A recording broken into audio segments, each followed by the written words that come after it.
काय नाही, आम्ही भारतभर फिरतो.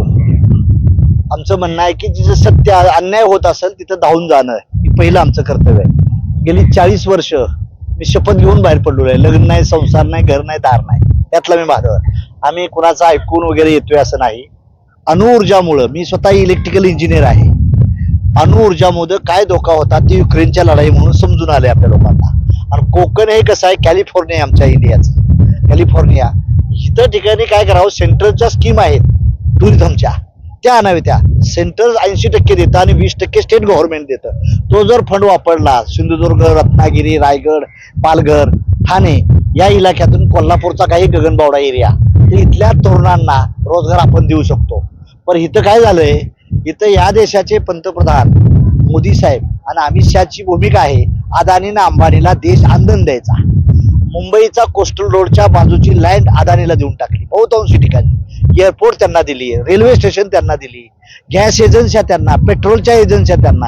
आणि उद्या जर ह्या आमच्या कोकणचं वैभवाच्या जमिनी सुद्धा ते हडप करायला लागले.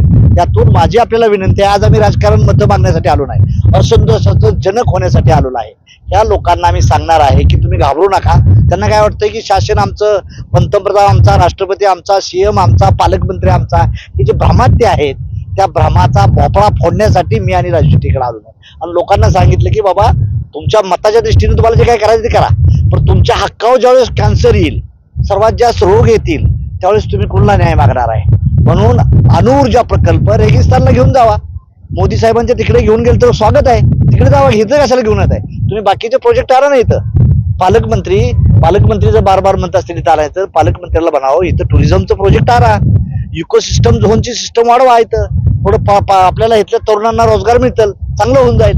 आणि निसर्गाचं सौंदर्य आहे ते फार चांगलं आहे इथं. त्यामुळे अणुऊर्जाला आमचा विरोध आहे. आम्ही आतल्या गावातल्या प्रत्येक गावात जाऊन सांगणार की बाबा रे तुम्ही ह्याचं, जे सावंत म्हणून सायंटिस्ट आहे त्यांनी फार भूमिका चांगली म्हणली. माझी पत्रकारांना तुम्हाला विनंती आहे, तुम्ही देखील ह्या गोष्टीत लढा घेतला होता. आम्ही ज्या गोष्टीत मन लावून काम करतो ना ते मन लावूनच करतो. हे सरकार देवेंद्रला मुख्यमंत्री बनताना मी होतो, महादेव जानकर होते, हे विसरता कामा नाही. आम्हाला त्यातलं माहित आहे. आम्ही त्यांच्याशी आता राजकारणाच्या दृष्टीने बोलणार नाही, पण त्यांनी ते कुणाच तरी सुपारी घेऊन कोकणावर हल्ला करू नये. आणि अणुऊर्जा हा नको आहे पहिल्या सुटला, कुठंच नको आहे कोकणमध्ये. कारण इथं काय झालंय, काश्मीरपेक्षा भूमी आमची कोकणची चांगली आहे. तुम्हाला आणा ना, हॉटेलिंग आणा, स्कुबा ड्रायव्हिंग वगैरे काय काय लागतंय तिथं आणा, मेडिकल आणा, त्याच्याबद्दल आम्ही स्वागत करू. तुम्ही अणुऊर्जामुळे इथल्या लोकांना आजार वाढवून लोकांना त्यांना धमकी द्यायची भाषा आहे. धमकीला आम्ही येत नाही. मी बारामतीत लढलोय. पवार साहेब तर सर्वात मोठे नेते आहेत. पवार साहेबांच्या होतात मीच पहिला लढलो आहे. त्यामुळे आम्हाला असल्या गोष्टी छत्र वाटते त्या. त्यामुळं कुठल्याही मंत्र्यानं, पदाधिकारी असताना असल्या धमकी देऊ नयेत. विषय ही लोकशाही आहे. त्यामुळं मी स्वतः आणि राजू शेट्टी, आज राऊत साहेब बी आले, आम्ही सर्वांनी येऊन आज इथंच नाही तर अजून आम्ही 10-12 ठिकाणी स्वतः फिरणार आहे. हो, स्थगिती नाही, बिलकुल नाही. आमचे जे कुस्कीच्या शिवाजी महाराजांच्या राज्यात आम्ही राहतो, जे गनिमी काव्याचं षडयंत्र होतं ते झालेलं आहे आमचं यशस्वी.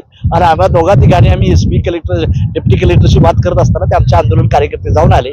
संयम त्यावेळेस प्रशासनानं विनंती केल्यानंतर मी एक कॅबिनेट मिनिस्टर राहिलेला दर्जाचा माणूस आहे. मलाही माहिती आहे प्रशासनाच्या काय अडचणी, आपण समजून घेऊन चाललं पाहिजे. आणि एका दिवसात काय होत नाही, अजून भरपूर होणार आहे.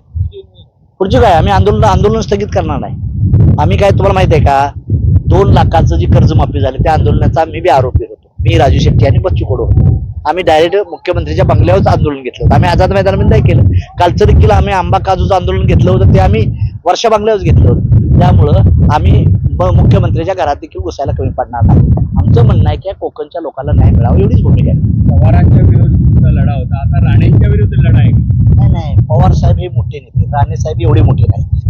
पवार साहेब हे राष्ट्रीय नेते आहेत. राणे साहेबांचं काय झालं, कधी काँग्रेसमध्ये, कधी शिवसेनेमध्ये, कधी भाजपमध्ये. त्याचं एक नशीब चांगलं की सत्ता असेल तिकडे ते असतात, विशेष म्हणजे अशी भानगड त्यांची झालेली आहे.